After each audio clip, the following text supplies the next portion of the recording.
The next on this bench is the weighing balance. The weighing balance is used for weighing certain quantities of materials in the laboratory. Minute quantities most of the time, because the maximum for this weighing balance is 250 grams. So if minute quantities of material are to be weighed, this weighing balance is used, like weighing 1 gram, 0.5 grams, and so on. This weighing balance is used. There's another weighing balance here, but the difference is that this has a greater and higher capacity to weigh higher weights. So that's the reason why two are kept beside each other, one for lower weights, the other for higher weights. Still on the bench are different burettes also carrying different reagents depending on which analysis is to be carried out.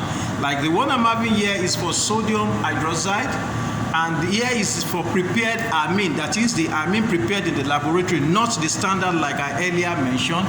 And there's another one here for distilled water. There's a titration carried out in this laboratory against distilled water. It is called NDOM. You can check our video on the analysis of sulfonic acid. That will make it a bit clearer to you. Also on the bench here we have the reagent bottles. Thank you. Reagent bottles. In these bottles, small portions of reagents which are to be used on the bench are kept and must be properly labeled. Please, reagents kept on the bench must be properly labeled. Another one is here, and also we have a bottle, a drop bottle for indicators. Like here, this contains the phenolphthalein indicator.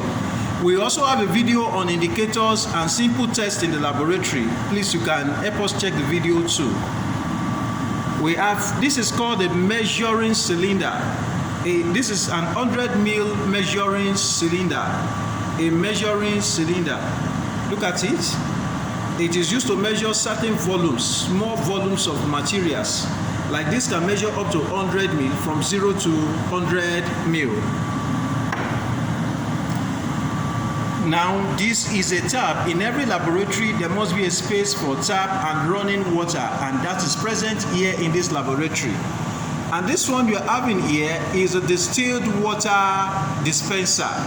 The distilled water dispenser. Distilled water or deionized waters are very essential, especially in chemical laboratory and also in biological or microbiology laboratory.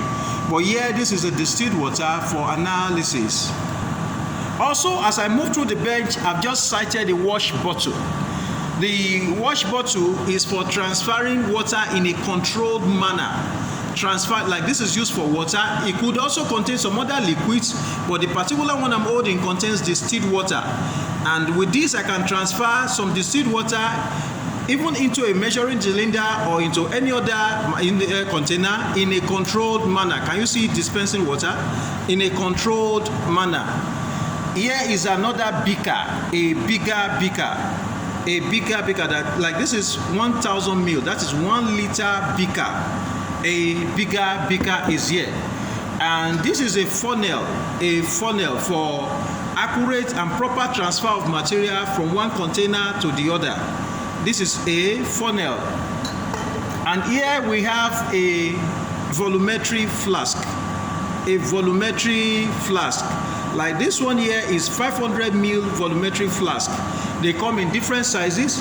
It could come in 100 ml, and there's a 1 liter volumetry flask, but also always in this shape.